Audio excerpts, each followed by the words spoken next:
आपली जी पारंपरिक झाडं आहेत, ज्याला म्हणू की पशुपक्ष्यांना आवडणारी झाडं आहेत, जी ह्या मातीला योग्य आहेत, अशी झाडं असतात, तर ती जास्त लावली जावीत फॉरेस्ट डिपार्टमेंटनं. फॉरेस्ट डिपार्टमेंट तेव्हा काय करायचं की गुलमोहर 1,37,00,000 तेव्हा नुसते गुलमोहराची रोपच होती ना, असं नाही. तर त्या अर्थानं देशी विदेशीचा विचार करायला पाहिजे.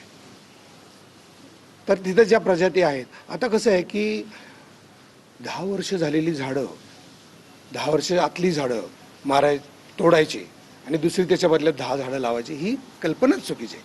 म्हणजे पोरांना मारायचं आणि आईबाबाला जिवंत ठेव, मुळात त्यांचं उरलेलं वय किती आहे? कुठली झाडं अजून वाईट नाहीत ना. त्यामुळं झाडं तोडून दुसरीकडे कुठेतरी 10 झाडं लावायची, ही कल्पना चुकीची आहे. त्यानंतर उजाड माळरानावरती खड्डे आता काय केले जात आहेत. ते उजाड माळरानावर झाडं का नाहीत? तर ती माती चांगली नाही, तिथलं पाणी चांगलं नाही, तर तिथं तुम्ही कशी लावणार आहात? आणि 15 फूट उंचीची झाडं लावणार, 15 फूट मुळं खाली गेली पाहिजेत ना, मग ती झाडं जगणार नाहीत. हा विनाकारण खर्च जाणार. तर हा मुद्दा आहे की विनाकारण खर्च होता कामा नये. आणि आपली भूमिका तीच आहे ना की विनाकारण खर्च कसं काय करता. सगळ्याच ते मॅपिंग केले का सगळ्या झाडांचं, कुठली झाडं किती किती झाडं जाणार 1800, तर त्याची परवानगी सेंटरकडून घ्यावी लागते ना. त्या कायदेशीर गोष्टीत पण मला पडायचं नाही. मला मुद्दाच एवढा आहे की झाडं तोडता कामा नयेत आणि कुंभमेळे झाले पाहिजेत. गिरीश महाजनांच्या बाबत पण ते म्हणत होते की रस्ता जरी बनवायचा झाला तरी अनेक झाडं अशी लावली जातात असं ते म्हणत होते. याबाबत आपण नाही, झाडं तोडून ट्रान्सप्लांटेशन सक्सेस रेट दाखवतं का कुणी? किती ठिकाणी सक्सेस रेट आहे? तो कागदोपत्री सक्सेस रेट असेल ना, प्रत्यक्षात हा सक्सेस रेट ही तपासण्याची गोष्ट आहे. सयाजी शिंदे चाय कम पाणी आहेत.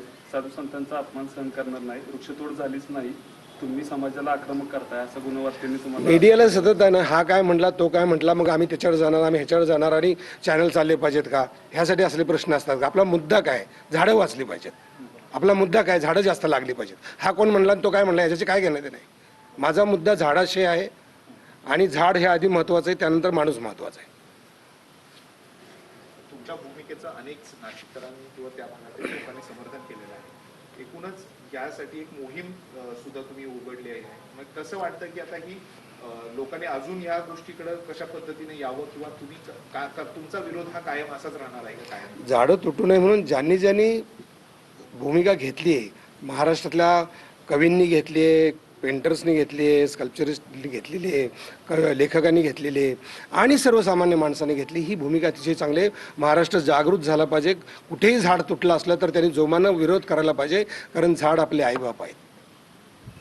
आईबाईनं जन्म दिल्यानंतर आपण जगतो ते केवळ झाडामुळे जगतो. तर आपल्या आईबापावर हल्ला कोणी करत असलं तर तुम्ही गप्पा बसणार आहात का? हा महाराष्ट्रातल्या प्रत्येक माणसाचा माझा सवाल आहे त्यांना. त्यामुळे एवढीच भूमिका आपल्याला की झाडं वाचली पाहिजेत. कुंभमेळे व्हावेत न व्हावेत हा माझा प्रश्न नाही, ती व्हावेत. जत्रा व्हाव्यात, कुंभमेळे व्हावेत, सण साजरे करावेत, पण हे करताना कुठेही झाडं तुटली नाहीत, हाच माझा मुद्दा आहे. परत परत सांगतोय, त्याच्यावर कोणीही बोलताना विचार करा की माझं दुसरं काय म्हणणं नाही आहे. तुमचं पर्यावरण सुरक्षित राहावं यासाठी मुद्द्यावर तुम्ही बांधताय.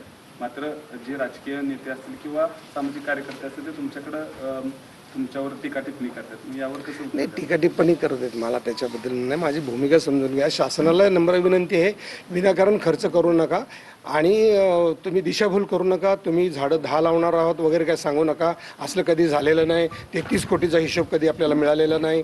आपण रस्त्याची झाडं तोडलेल्या बदल्यात 10 झाडं लावली, त्याचे हिशोब मिळत नाहीत. तर ही तपासणी यंत्रणाच आपली नाही आहे ना.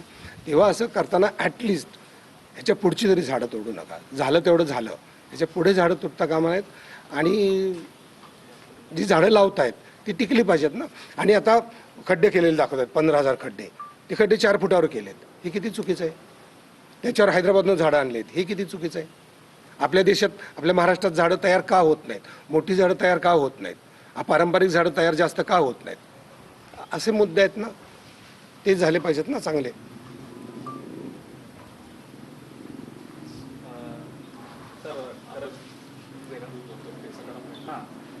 खरं तर 25 वर्षानंतर आपल्या साताऱ्यामध्ये तुम्ही एका रंगमंचावर तुम्ही येताय. रंगमंचावर येत आहे. महत्वाचं म्हणजे तुमच्या भूमीतच तुम्ही ते हात नाटक पाहिला पुन्हा सादर होत आहे. साताऱ्यामधल्या शाहूकला मंदिर या ठिकाणी तुम्ही तुमचं नाटक होणार आहे. कसं बघतात, कसं म्हणजे तुम्हाला काय वाटतं त्याच्याबद्दल? मी वेळेकमठी गावाचा आहे. माझं स्वप्न होतं की मी शाहू कला मंदिरच्या स्टेजवर मला काम करायचं, हे माझं स्वप्न होतं.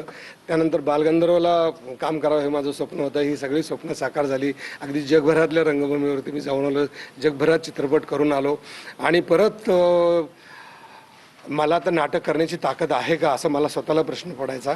पण माझ्याकडे सखाराम बाइंडर परत आलं. निळूभाऊंनी मला आधार दिला होता की तू हे नाटक कर, तुझा बाज आहे. विजय तेंडुलकरांनी मला सांगितलं होतं की सखारामचे प्रयोग तुम्ही करा आणि योगायोगानं सुमुख चित्राचे लोक माझ्याकडे आले आणि नाटक करायला घेतलं. आणि अभिजित झुंजारराव सारखा चांगला डिरेक्टर आला, नेहा जोशी, अनुष्का बोराडे, चरण जाधव, हे सगळे कलावंत चांगले मिळाले आणि आज महाराष्ट्राला ते नाटक खूप आवडतंय. क्रांतिकारी नाटक